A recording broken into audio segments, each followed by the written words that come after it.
What's up? Welcome in. Hoge Jahns with you. It is the bye week, but we are not buying quite yet. We are about to. We're about to start buying on the bye week. I'm actually not. I am working on the bye week. What are you working on? I have to continue my series of scouting quarterbacks. You're announcing where you're going? I think I already know this. I think you told me. Take a guess. I believe you're going to Indianapolis. I am going to Indianapolis to go see J.J. McCarthy and the future head coach of the Chicago Bears, Jim Harbaugh. Ooh, who's that? What'd you say? Yeah, maybe we'll get a feel for that too down in Indianapolis. Yeah, Big Ten championship. I'm looking forward to it. Iowa, Michigan. Yeah, we'll see. Be fun. Okay, next time you say you're looking forward to it, just don't lead with Iowa. Lead. just go with the Michigan stuff. See, I'm already setting myself up for good defense, right? Yeah.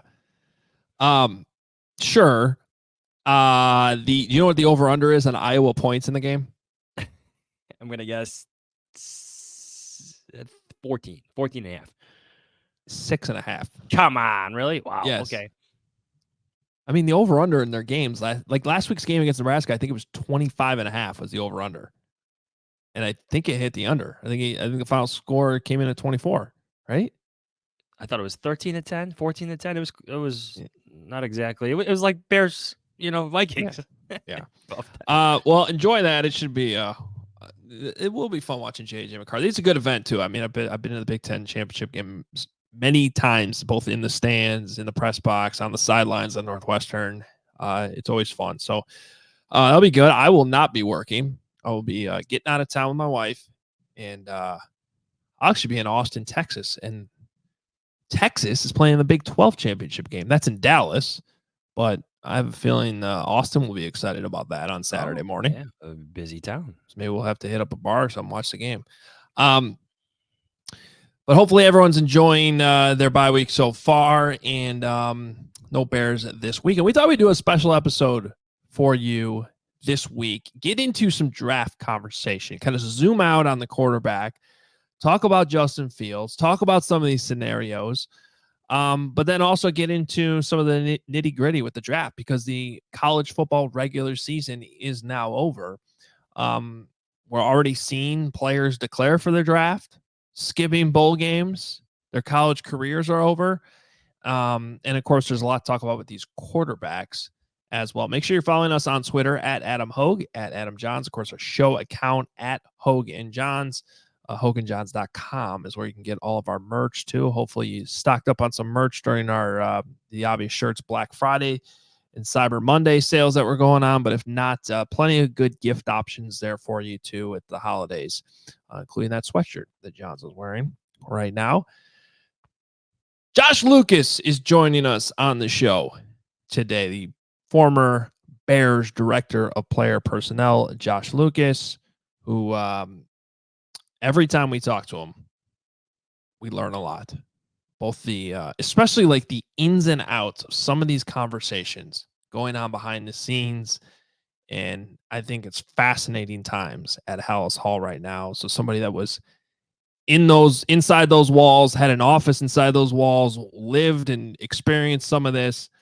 Josh Lucas is always fun to talk to. And then of course he's been scouting players forever. So to hear his thoughts on some of these draft prospects as well, I think you're really, really going to enjoy that. So let's jump in right now with Josh Lucas. All right, let's bring in Josh Lucas back to the show. Always enjoy our conversations with Josh, and obviously his experience in the league, especially as we get closer and closer to draft season.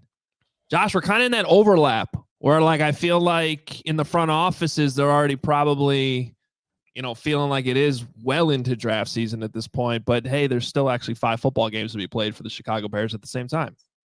Yeah, it's well, first, thanks for having me in, and yes, they're full mode draft, free agency, all that stuff. They're well into that planning, and obviously where they're at in their season right now, it's a very heavy focus towards 2024, obviously, because I don't even know if they're realistically, if they won every game, could they still make the playoffs?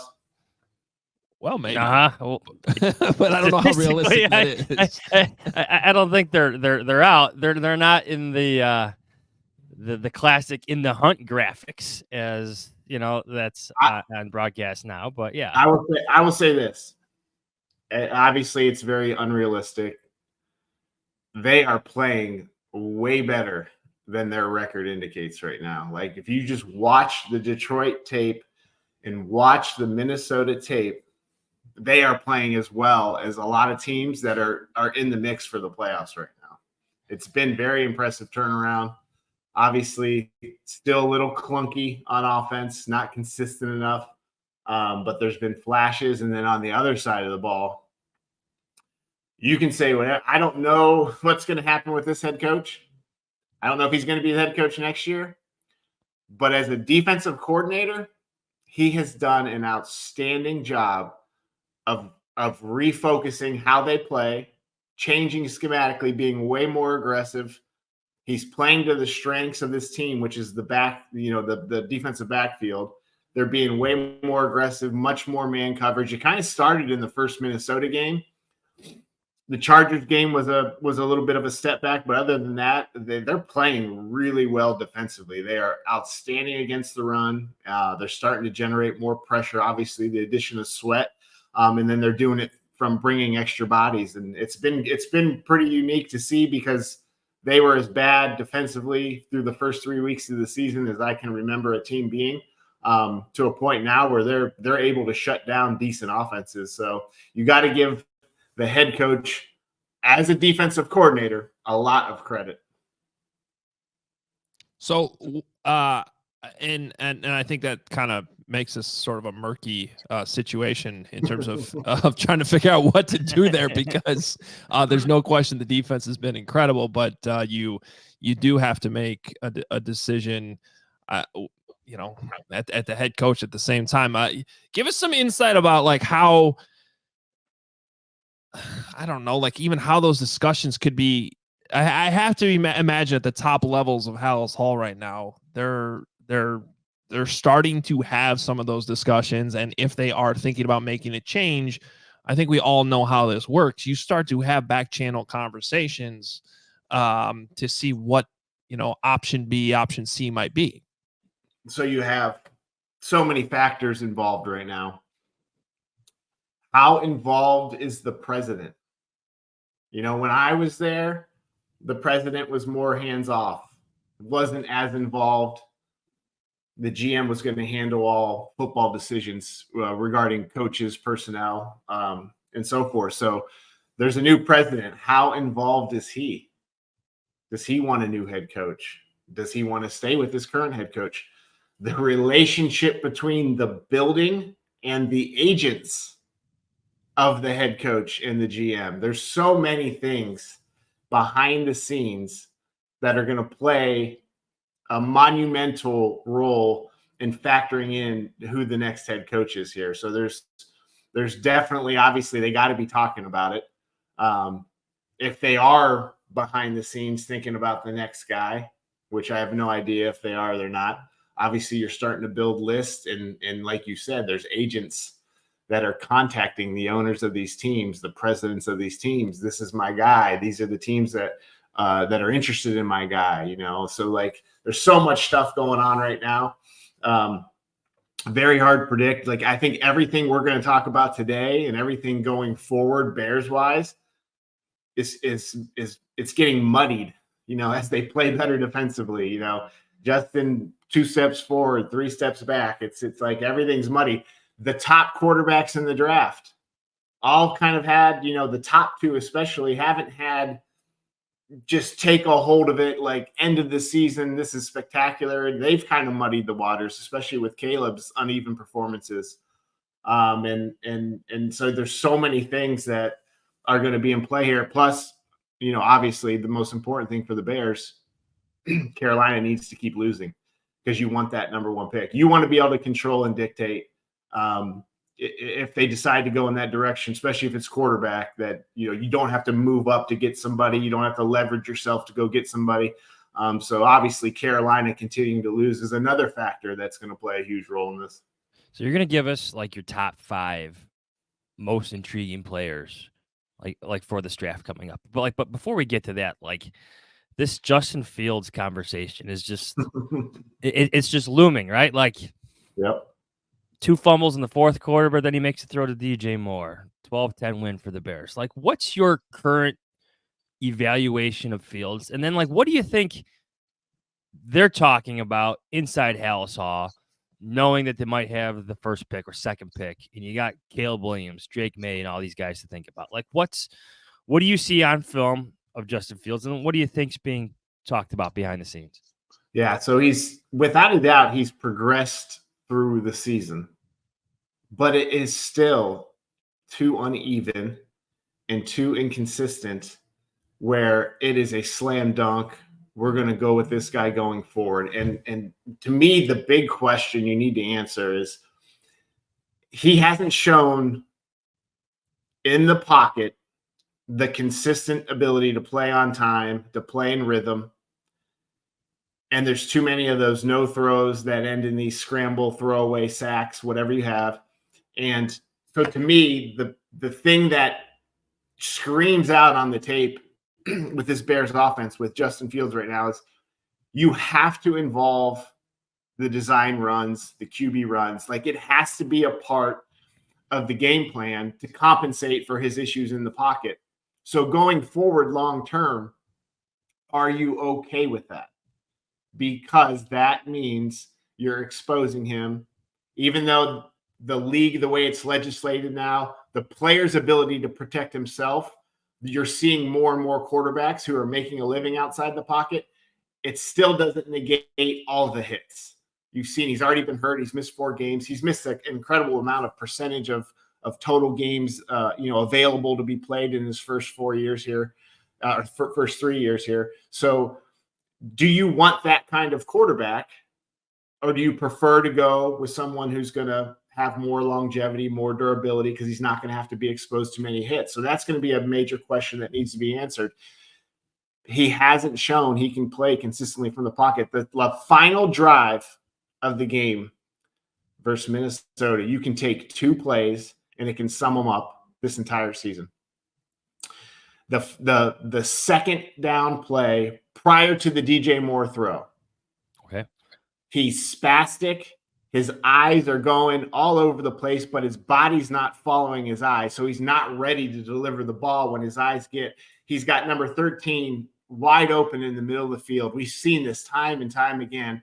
He doesn't deliver the ball. He starts running around. He's fortunate that he got rid of the ball and he didn't take a sack on that play. It allowed it to be third and manageable. The very next play, he against zone coverage, the previous play was zone coverage as well, sees it, conviction, steps up in the pocket and rips the ball to DJ Moore. Game-changing play. It won the game for him. 2 complete opposite ends on consecutive plays. It's like sometimes he sees it, there's conviction, there's impressive throws, and sometimes he just doesn't see it. He's not confident. He's getting spooked, and it creates this chaotic play where sometimes he's getting sacked, sometimes he's throwing it away. That kind of tells the tale of where Justin's at right now. And you need if you're going to pay a quarterback as much as you need to pay the starting quarterback, you need it to be more consistent. You need to be able to trust it. You need to drive in to the stadium. I've said this before every Sunday and know we're going to win this game because we have this guy at quarterback. And you can't say that right now. He provides glimpses of it, but it's not enough. So to me, my guess right now is they're going to take a quarterback. If I had to pick one of the options, they're going to take a quarterback, knowing that they already have a good young roster. This roster is really starting to take shape. They're drafting well.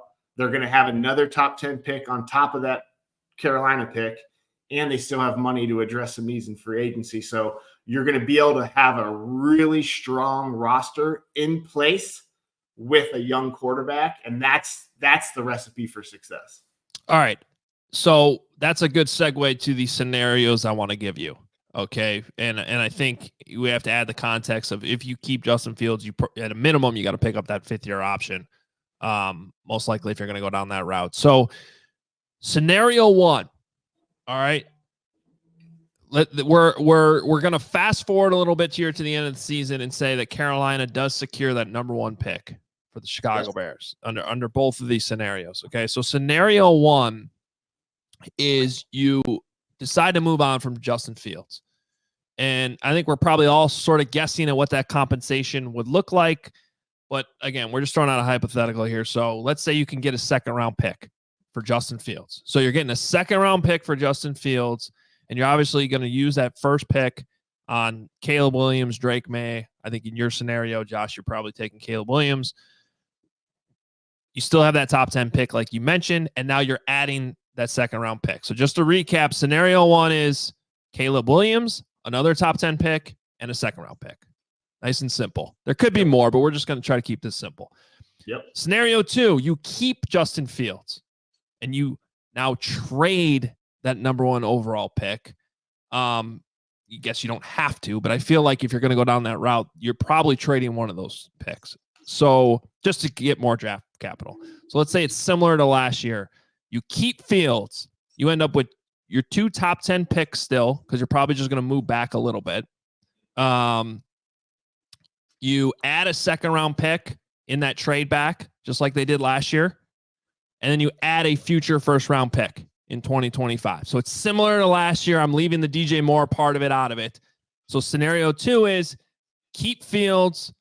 You still have your 2 top 10 picks. You add a 2nd-round pick, because right now you don't have a 2nd-round pick, and you get a 1st-round pick the following year. Yep. Does that all make sense? I know that's a lot, but hopefully I broke it down. No, that's easy. Yep. Okay. Which scenario are you taking? Of those 2, I'm just going to stay with what I said in the previous comment. Like, I think they need to take a quarterback. I think they need to take their own guy, and I think they're going to have a good enough roster. Add that 2nd-round pick. You still have another top 10 pick, so you're getting your 2nd-round pick back that you lost from trading for Sweat. You're still whole in the draft. You have money to spend, and you can put a very competitive roster around a rookie quarterback. That's the way I would lean right now, knowing that there's 2 really talented quarterbacks in the draft. There's more than that, but the 2 obviously that everyone's talking about being the top pick. The 2nd scenario is not out of question. There are models in the NFL right now, and they're good examples where you have good quarterbacks being propped up by outstanding rosters. San Francisco, Philadelphia, 2 talented quarterbacks that are even that their abilities are being accentuated, propped up by rosters that are full of playmakers on the perimeter. Philly's better up front offensive line versus San Francisco. But San Francisco has so many blue and red type players surrounding that quarterback. So you make that case where is Justin good enough to carry a loaded team, which they will be able to do if they keep him. So I would lean towards what I said initially, moving on, bringing their own guy in and developing them with a strong roster around them. But without a doubt, like your scenarios are going to be, that's what they're talking about inside that building. Is he good enough if we load this thing up? And then all that. And then also with that comes, what kind of deal can we get Justin on? Is the agent going to be reasonable? Because you can't pay him a top 2 or 3 quarterback money. You just can't. He's not that guy. So that's another caveat to that second situation where we are keeping him. In long term, is it going to be reasonable financially with Justin and his agent? So you got to factor that in as well. But I'm leaning towards moving on, bringing in that 2nd-round pick, taking a quarterback in the top, with the top pick. Real quick, Johns, I'm sorry. I know you have a real quick follow-up just on that last note. Do those conversations with the agent happen before you make this decision, so you get that idea of what the money is involved in this too, and then can that influence the decision? 100%. just speaking from what I know historically, it's a Justin's agent. That's not going to be easy. We know who he's represented. He's broken some high profile players out of buildings and kind of held teams hostage, and like it's not going to be easy. Obviously, the player's always going to want more than probably what he deserves, and the team's going to want a fair, equitable deal. So you're going to have that to deal with. So a lot of moving parts. This is where, initial rebuilds. I say this all the time. Initial rebuilds in the NFL. You're unloading the previous regime's players, whether it's just cutting them, whether it's trading them. You're inheriting capital to acquire players. You're drafting a lot of young, good players. That part of the job, not that it's easy by any means, but that part of it is, you're on your honeymoon period. Now we're getting into like where GMs cut their teeth, where they make a name for themselves, because now you're getting into a lot of very difficult decisions. You got to be prudent.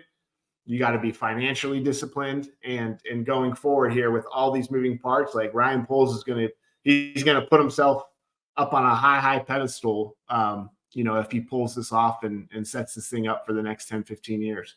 How about within scenario 2? You have those 2 top 10 picks, right? Maybe you're lucky, you still get Marvin Harrison Jr. If not, you got the Florida State receiver. Maybe you take Brock Bowers, best pass rusher, best offensive lineman. So 2 blue chip players there in the top 10. But then with that second round pick you acquired by trading back, what if you open the door to a quarterback? Like, not Caleb Williams, not Drake May, but hello, J.J. McCarthy. Like, hello, Jaden Daniels. Like, does that change your opinion about scenario 2 if you feel good enough about maybe that second tier of quarterback where now I got this great roster? Maybe if I put in a McCarthy, the roster helps prop him up a bit. So it's just rare that you have that type of conviction on a quarterback and have the trust that he's going to be there that late in the draft. If you have that type of conviction on a quarterback, generally 1, 2 to up to 31 other teams are going to feel similar. And the chance you take of going, of predicting that out, that guy, J.J. McCarthy, is going to be sitting there in the second round, that's hard to forecast, hard to predict. It's not out of the question. Obviously, you have scenarios where guys drop out. Tennessee just took a very, very talented quarterback in the second round this past year. It's not out of the question. It's hard for me to think that will be the ultimate game plan, knowing that the chances that guy's going to be there, if you feel that strongly about him in the second round, are unrealistic. Gotcha. All right, let's get to your 5 most intriguing players that you've targeted in this draft so far. We'll go one by one, so we'll kind of break and discuss each one individually. But let's start with number 1 on your list, Josh. So we'll start with Caleb. And listen, I get what has gone on in the last couple of months. From surefire first pick in the draft, best quarterback talent since Andrew Luck, on and on and on to, wow, we have definitely muddied the waters here. So you're talking about, not only the uneven play, he's got hero syndrome to the next level right now, where he's trying to create a home run on every single play, and it's led to a lot of ugly football. So that part of it, can you coach that out of him? Then you got, I'm not going to talk to the media after the UCLA game. That is a real thing. Like that, now you're starting to raise some character concerns. How thick is his skin? We're going to bring him to Chicago, the Chicago media versus the LA USC media. What's wrong with us? Little different animal there. I haven't gone to see the player live, but I've seen enough on TV this year where, there's some body language stuff, relationship with teammates. That stuff you got to really dig into and make sure you're bringing in the right kind of person before you even get to how good is he on the field. That's a huge discussion. I'm not aware of, I'm not obviously traveling going into schools right now. I don't have all that information. So that has muddied the waters. But his ability on the field, as far as playmaking, creative playmaking inside the pocket, his pocket feel, his poise, his play strength to maneuver around noisy pockets, his ability to create outside the pocket, his ability to throw the ball down the field, not only deep throws with beautiful arc and distance and big time arm strength, but to be able to layer balls into certain situations, his touch, his arm angles, his instinctive ability as a runner, to be able to set up blocks, to be able to maneuver in space and just field defenders. Like, he just has a skill set that is completely unique and separate, that to me separates him from the rest of this class of quarterbacks. And it's the most comparable player, especially because of the offense and because of the uncanny ability to create offense, most comparable to Patrick Mahomes since Patrick Mahomes came out. He's the only one I think that even resembles him. And you're seeing in this league now, obviously, what makes Patrick the greatest quarterback in the league is he's been able to become an incredible on-time, in-the-pocket passer, and he's prolific, creating off script and doing everything else. Can Caleb get to that? Because there's a lot of questions about Caleb playing on time, not taking open receivers, trying to make, he's all those worries are there. But his actual skill set, to me, is just unique. And that's why he's ahead of Drake May, ahead of JJ and the rest of these guys, because these other guys just can't do what he can do on a football field. Now there's all these questions that need to be answered, but I still think at the end of the day, unless something comes out where teams are just alarmed by something about him personally, I still think he's going to be the first pick in the draft. And what the wow plays are just what sets him apart, in my opinion, from the rest of these guys. So as someone who was so involved in the 2017 quarterback class, and you saw Mahomes, and there was questions whether he could do what he did in college in the NFL. Now that Mahomes has become Patrick Mahomes, does that shift the evaluation of Caleb Williams a bit? Are teams maybe more open-minded to that, we'll call it creativity, as opposed to maybe 5, 10 years ago? Do you see a shift in how teams look at quarterbacks because of Mahomes? Because of Mahomes and several other quarterbacks in our league who are making a living off script, extending plays. Jalen Hurts is a great example. He doesn't always play on time perfectly in the pocket, but he is such a unique playmaker.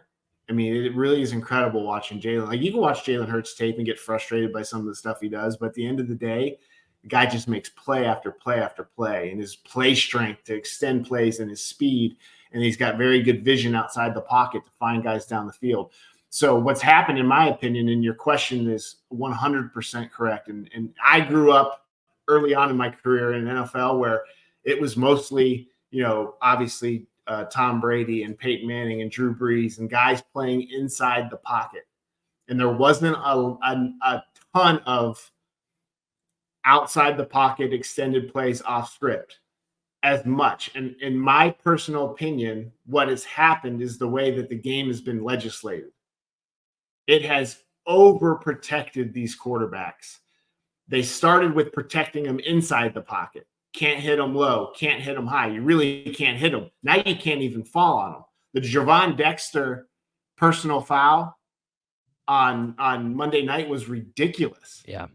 You can't even tackle these guys anymore. And then they started to protect them outside the pocket. They slide, you better not breathe on them. So that legislation, to me, has played a major role in allowing quarterbacks to come into this league who have these athletic, physical traits that allow them to consistently get outside the pocket and make these incredible plays. That has played a part of it.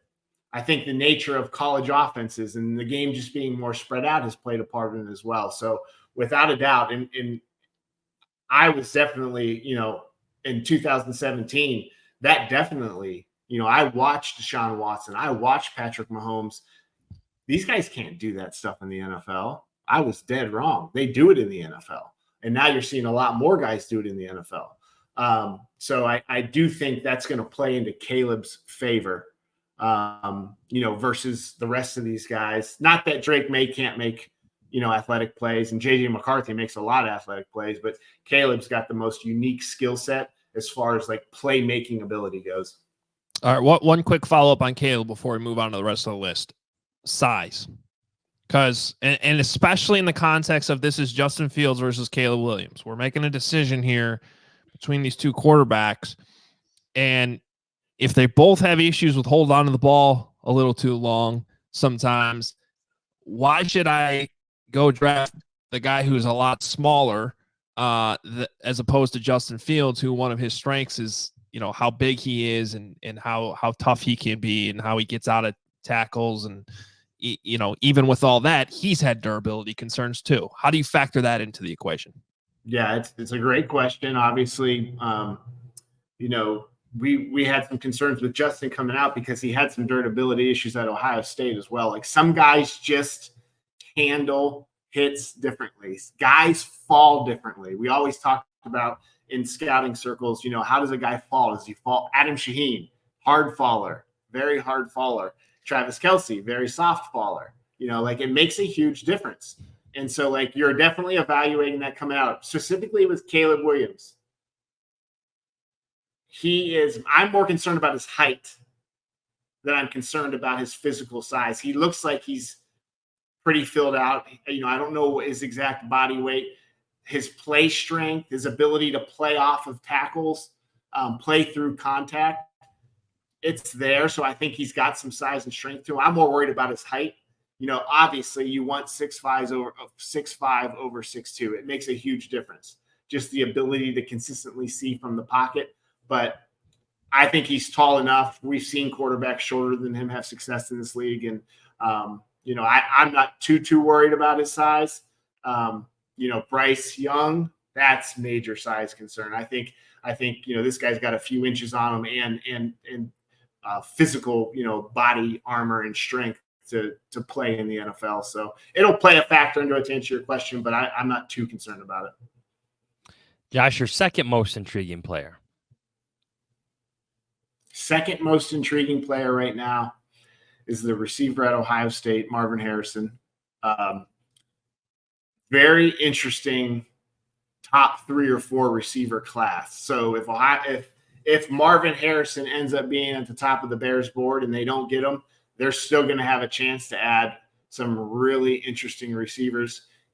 Washington is really good. Florida State, really good. The LSU receiver, Neighbors, really good. So it's a good class. I think Marvin is the top of this receiver class. This is an absolute freak of nature physically.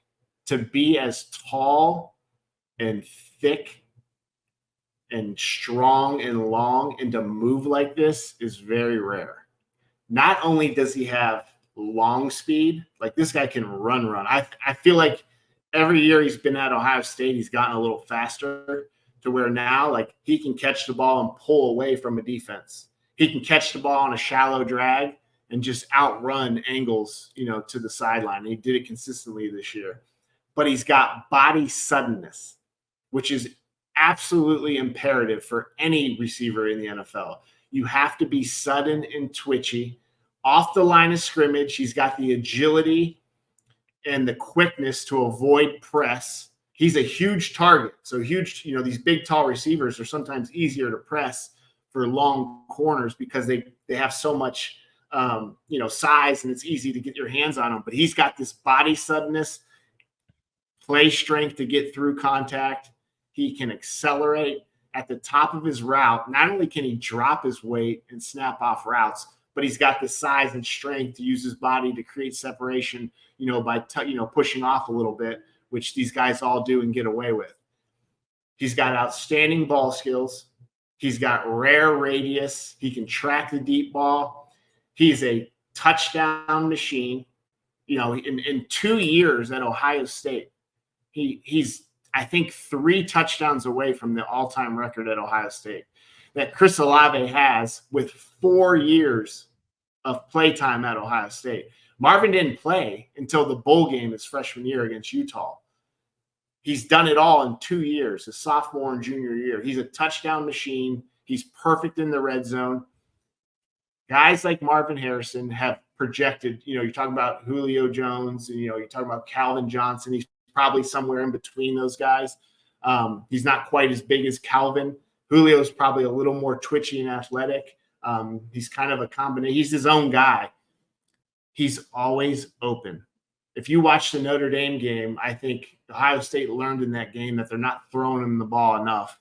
You watch the Penn State and the Michigan game, much more productive. He's one of these guys where no matter where he's at, he's always open because of his radius and ball skills. He produces on all 3 levels. He can produce on a bubble screen. He can produce on a short slant drag. He produces on vertical routes down the field. He's got good feel for man versus zone. He's really a complete player, and he's really special. And I don't think any of these receivers are going to touch him when it comes to – I would imagine he's going to be pretty unanimously the number 1 receiver on everyone's board. Maybe someone will like the Washington guy a little bit better. But he's very special and obviously would be perfect for Chicago. Him and DJ would just be lights out. How much does the fact that he had a significant drop off in quarterback play this year, coming back from, CJ Stroud last year, how much does that actually work in his favor, considering what he's been able to do this season, despite that drop off?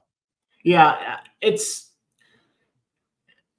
having watched every, like, I'm, you guys know I'm an Ohio State guy, so I watch every one of their all 22 games every week.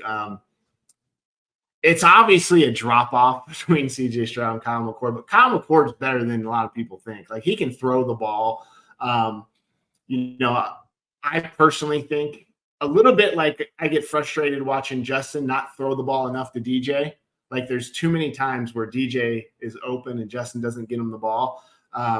I feel like that has definitely played a part in Marvin's season this year. I think he could have been targeted even more, but you also got to realize they got to feed a lot of hungry wide receivers at Ohio State. You're talking about a bunch of guys that are going to get drafted. I think that plays into it a little bit.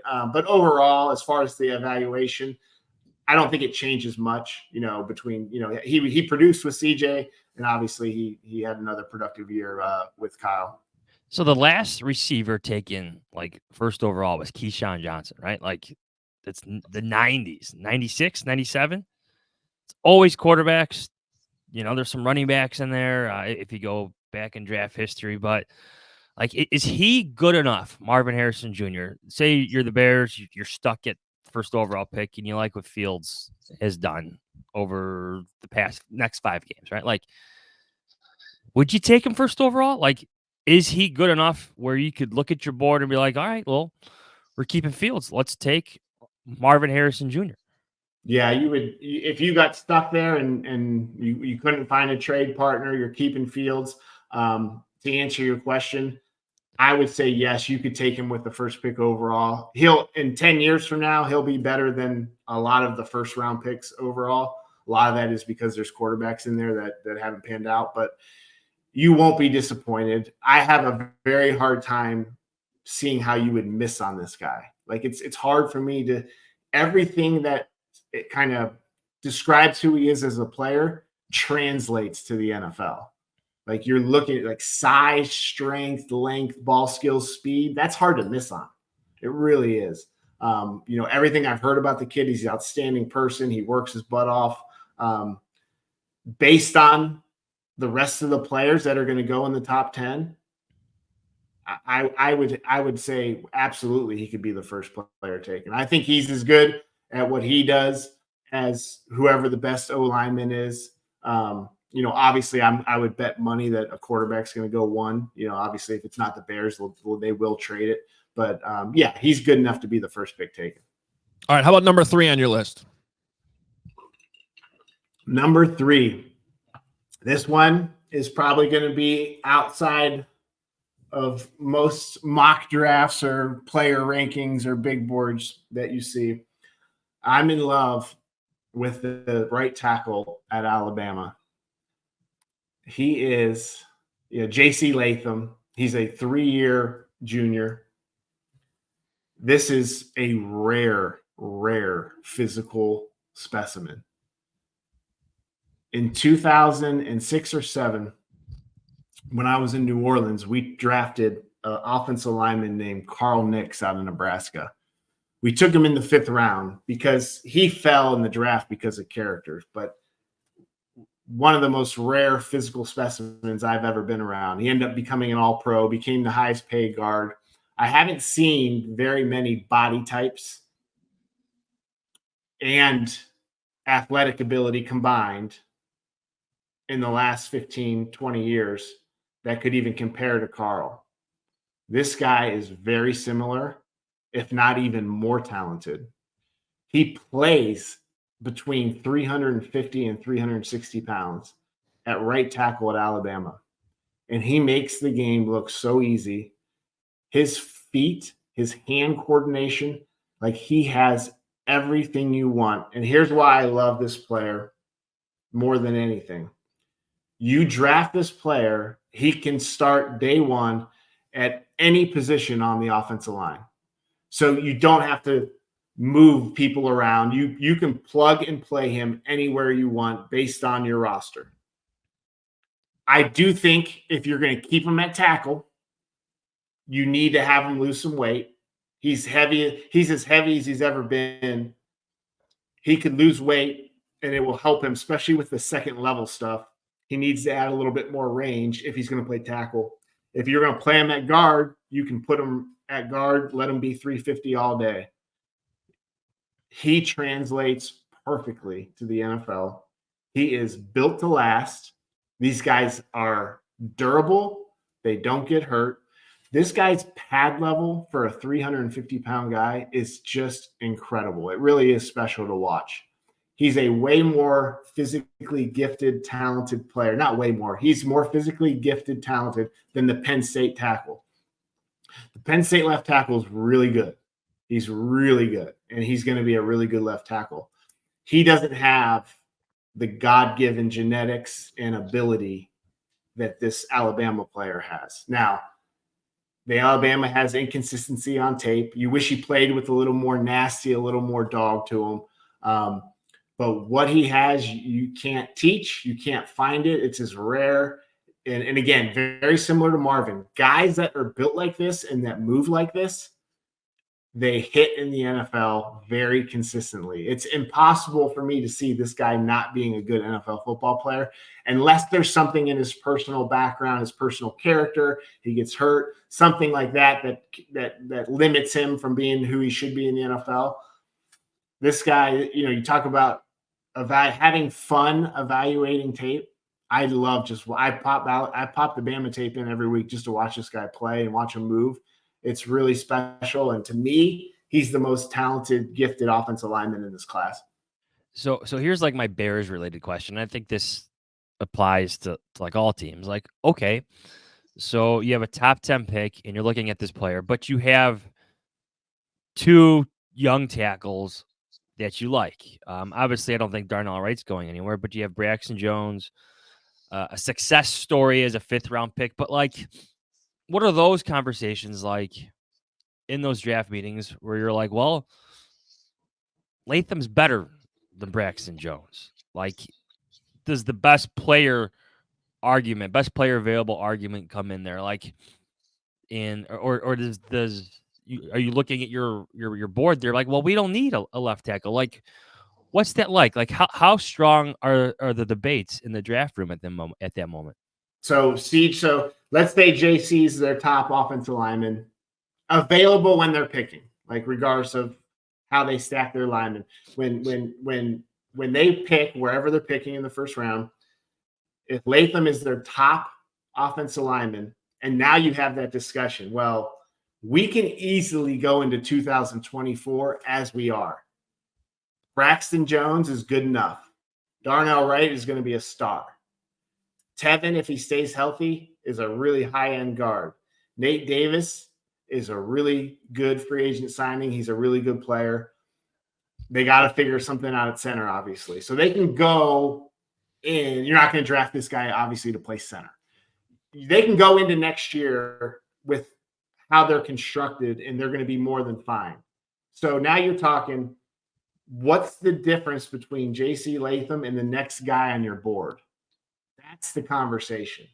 If it's close and that other player, let's say he's a defensive tackle, let's say it's another pass rusher, a wide receiver, it's a major position of need.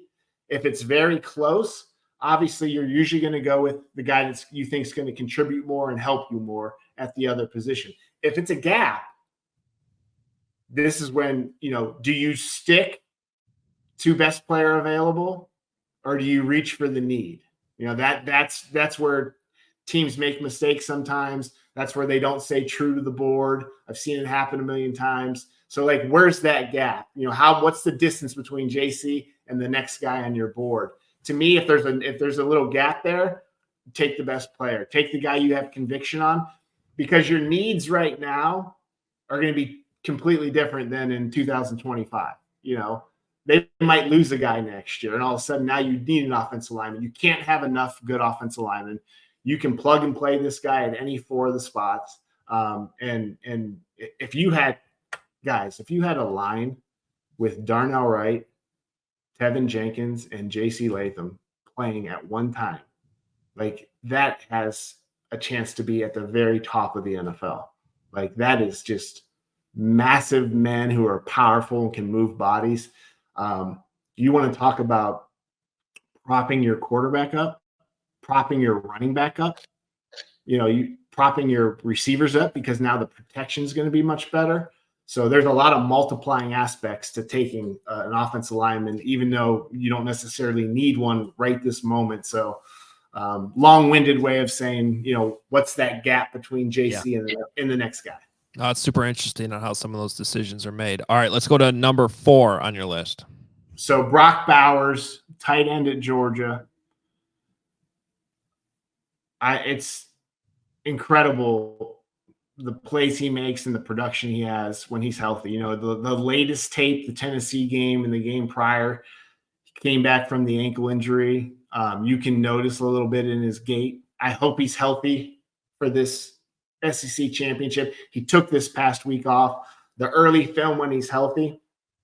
This is your U tight end. He's not a Y tight end. He is not going to make a living blocking and holding the point of attack and staying in pass protection. You need this guy to be a willing participant in the blocking scheme.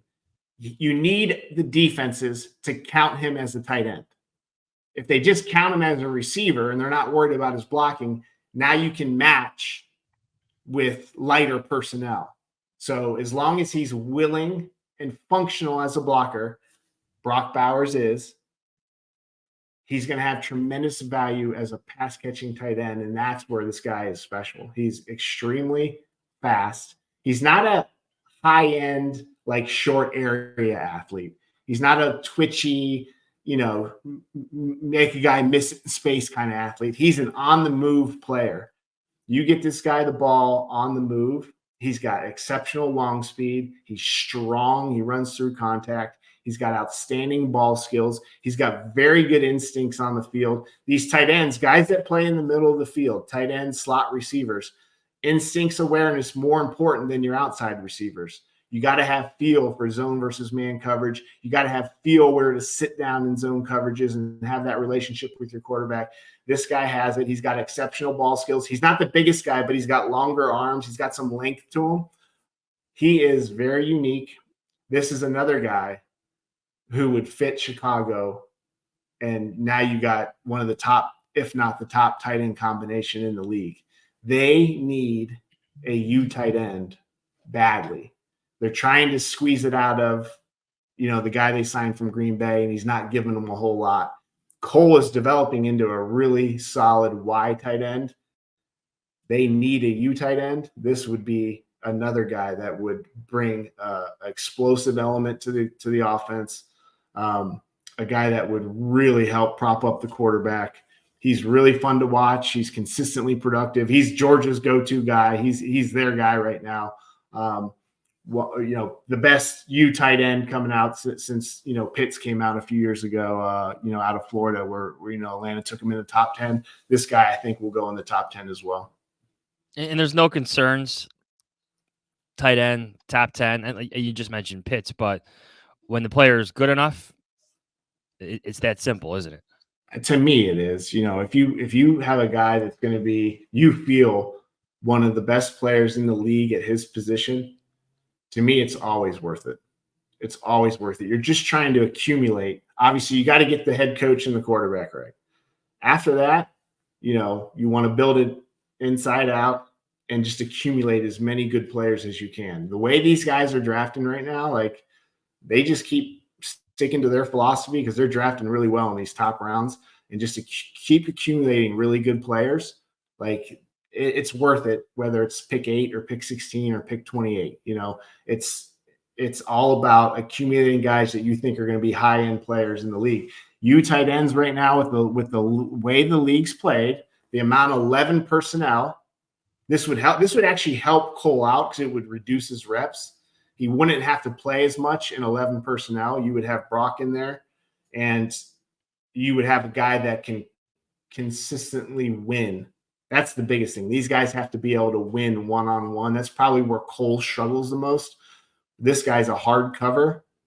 He can separate. He's a vertical threat. Another guy that can produce on all levels, and he's really good with the ball in his hands after the catch, which is, one of the most important things you need to create and generate explosive plays in the NFL. All right, and then finally, number 5 on your list of most intriguing draft prospects.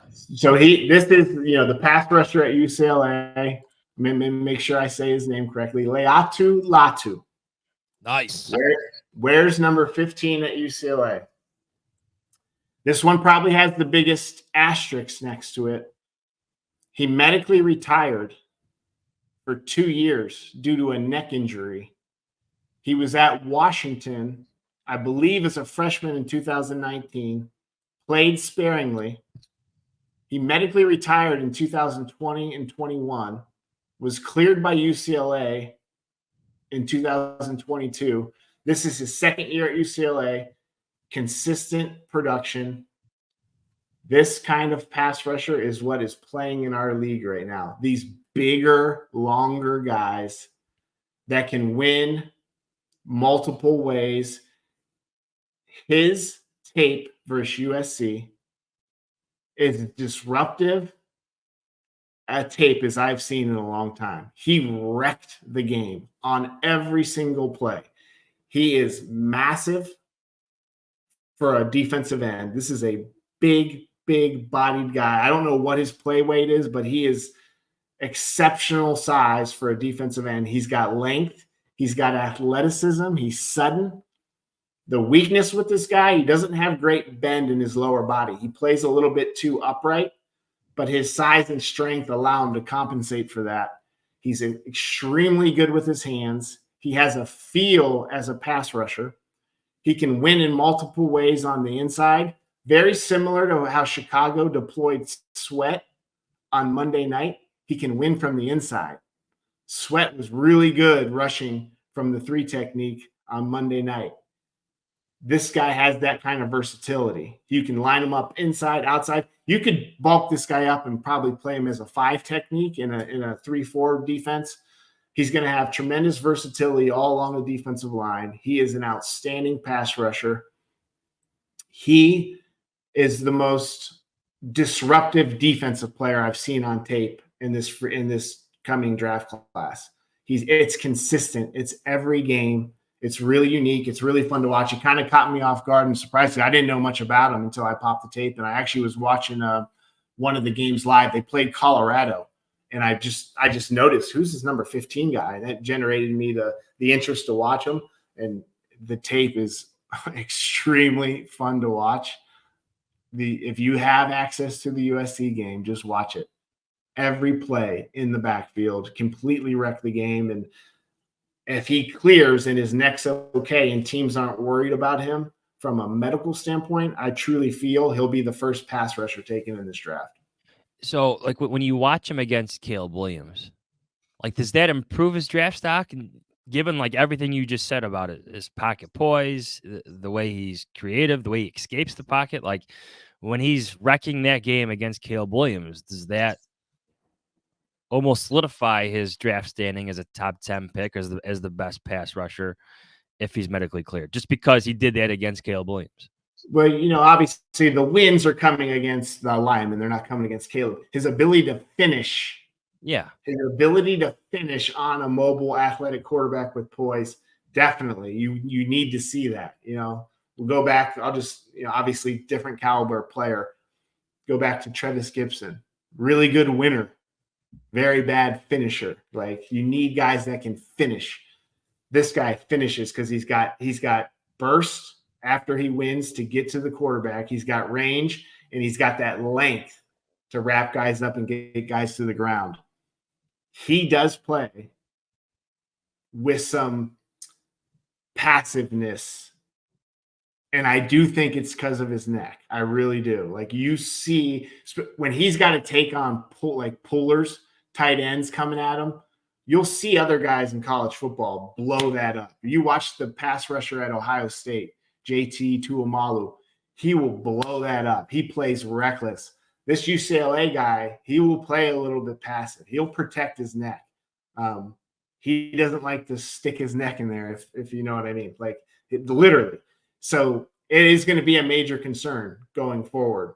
If he's clear and he's fine health-wise, there's no one like him. And again, these dominant pass rushers in our league right now, look at all these guys that have the high sacks. They're coming from the same mold. They're these bigger, longer, powerful guys. It's not as much of the 250-pound guy that's jet quick, off the edge, winning with speed. The guys that are winning, obviously the guy in Cleveland, Myles Garrett, Watt, all these guys, they're bigger, longer, more powerful guys. I remember Cam Jordan. We drafted Cam Jordan in New Orleans. That kind of style where it's not necessarily finesse, even though this guy has finesse and athleticism, it's that power and that size and length that make him so difficult to block. And that's what this UCLA guy has.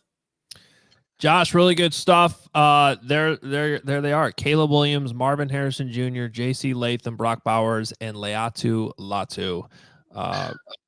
Really, really intriguing stuff as it's still technically November. We're almost into December. We got plenty. I know people are going to be like, well, what about Drake May? We're going to get into more of the quarterbacks with you down the line for sure. But thank you so much for all this insight today.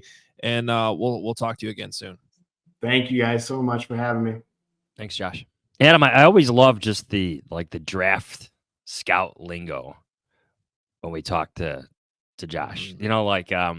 I know that Adam Shaheen remark made you chuckle. Did you see that? I couldn't resist. Yeah. He falls hard. He did hard.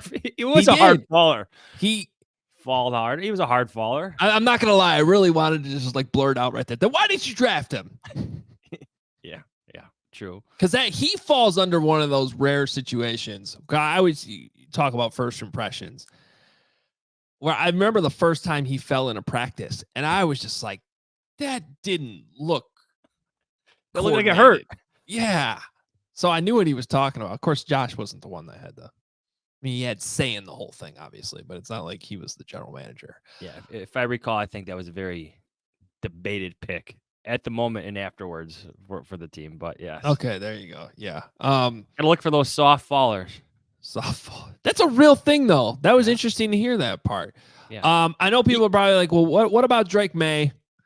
Well, we'll get to that. We got a lot of time. Josh is gonna continue to join us here on the show somewhat regularly to get the draft conversation. I imagine between now and the draft, we will have lengthy discussions about quarterbacks, probably full episodes on the quarterbacks, probably with Dane Brugler and Nate Tice as well.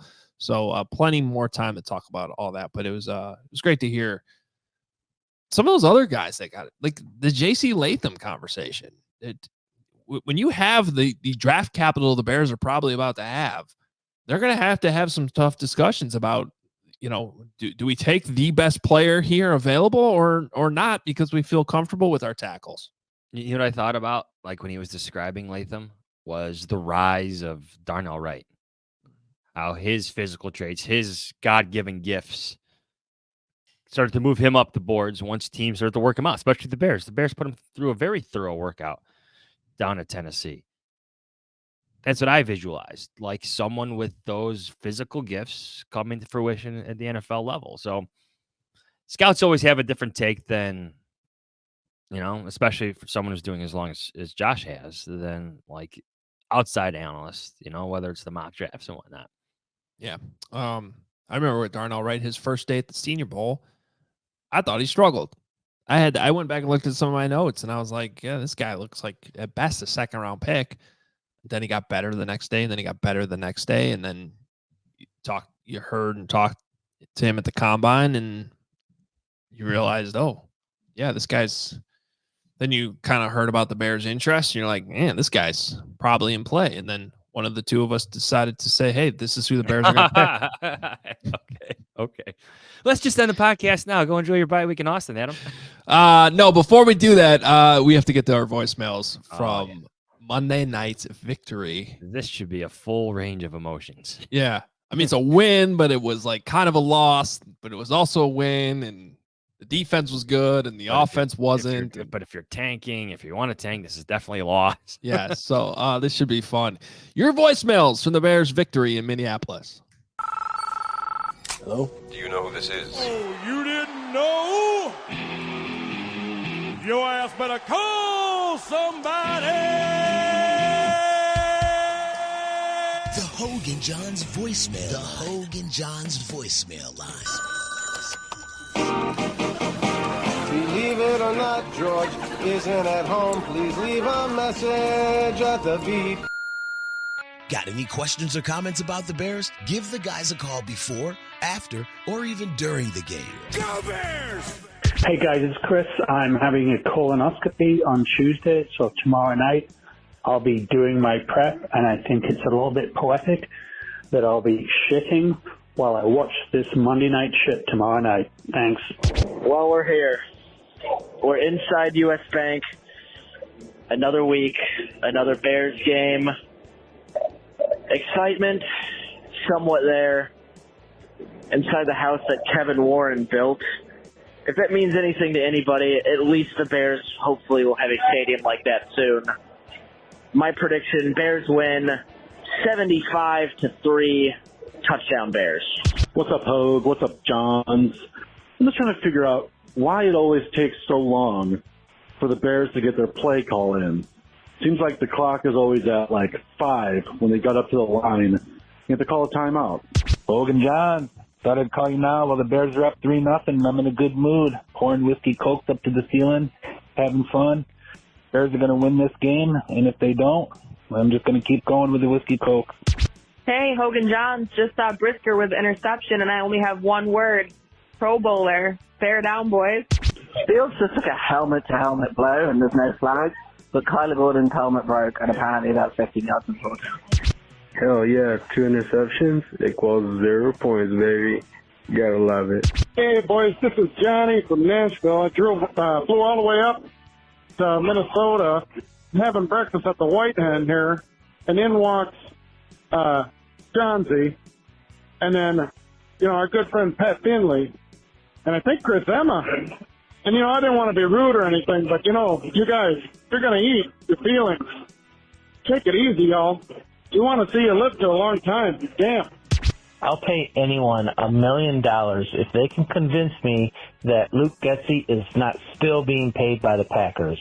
This is not play calling. This is the most pathetic thing I've ever seen in my life. This is the most Bears game ever.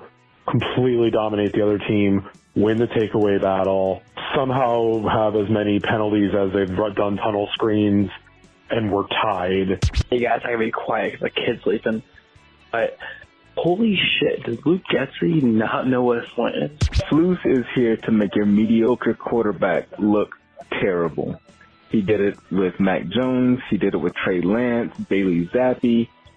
I think he may have done it with Jared Goff, and now he's doing it with Josh Dobbs. Bear down, Flus. 3 points on 4 turnovers. What are we doing? Ho, Hey, Bears fans, B-Man here. This is where you prove it, Justin. Bear down! Hey, I'd rather win ugly than lose pretty. Hoge Jahns, Bob Nebraska calling in here live from Minneapolis, Minnesota. And the Bears just pulled off an amazing, historic W. First team in NFL history to win the ball, throwing only screen passes the entire game. First team in NFL history to win a football game despite only kicking field goals and having as many field goals as interceptions in the ball game. Just a sublime coaching effort by Eberflus. He really pulled out a table from under his sleeve, and it was a 51% win, 51% loss. Let's go Bears. Chicago Bear down. On to the future. Next game, 2 weeks from now, who knows? 100% Bears. Let's go Bears. Bear down. Oh, I was worried there for a second. I was like, where's Bob? What happened? Did he not survive Minneapolis soda, as he called it? But there he was, and he delivered at the end. So and hey, if you see us having food at a restaurant, stop by and say hi. It's cool. Where did you eat? Because I know you didn't eat at the White Hen. At the White Hen. No, it was called the Hen House. Hen Okay. House. It was delicious. It was delicious. And yeah, if you see us out and about, even our good friend Patrick Finley will say hi. And that was our friend Chris Emma as well. I is a huge fan of White Hen. I'm like, if there's still a White Hen somewhere, I am moving there. Yeah. No, it was Hen House. Let me look it up. Hen House, Minneapolis. There it is. Hen House Eatery. Great omelets. Take it easy there. 2 thumbs up. I will make myself an omelet right now. Anyway, who cares? There you go. Omelet does sound pretty good, though. All right. Glad Bob's okay. And that was way too much information in the first voicemail. Just hope it all went okay. But that was graphic. So thank you for that. Fun episode here. We wanted to give you a little bit more here going into the bye because this will be our last episode of the week. We'll come back on Tuesday of next week and hear all about Johns' trip to Indianapolis and the Big Ten championship game, what he thinks about J.J. McCarthy, and regroup when the Bears get back into town and have a little short practice on Monday and dive into the Detroit Lions revenge game, right? Revenge game. Revenge something. It feels like a year since the Bears had a home game. It's been a lot of road trips. Yeah. 2 road trips and a bye. Right? And then, and the mini bye in there too. So it's like, I was thinking about that yesterday. Last thought here. For a bye week in December, this didn't feel like they needed it. And I think it's because of the 2 mini buys they've already had, including one just a couple weeks ago, and they had an extra day before the Monday Nighter. You know what I mean? Like, you'd think by now we'd be having the conversation, the long-awaited bye that the Bears really, really needed. And it didn't really feel that way. I think, like, the schedule, these mini buys are kind of advantageous, I feel like. Well, I feel like the schedule still sucks. Well, that's because you have to travel. No, I don't mind the travel, but I like Minneapolis in the fall as opposed to 10 degrees in late November. Well, we never get that. Never. We got it once. Last year, you got to go in October, I think. Yeah. Once. But yeah. Yeah. All right. I don't know. Well, I hope everybody enjoys their weekend. I'm getting out of here. Enjoy Indy. Enjoy Austin. We'll talk to you all next week. See ya.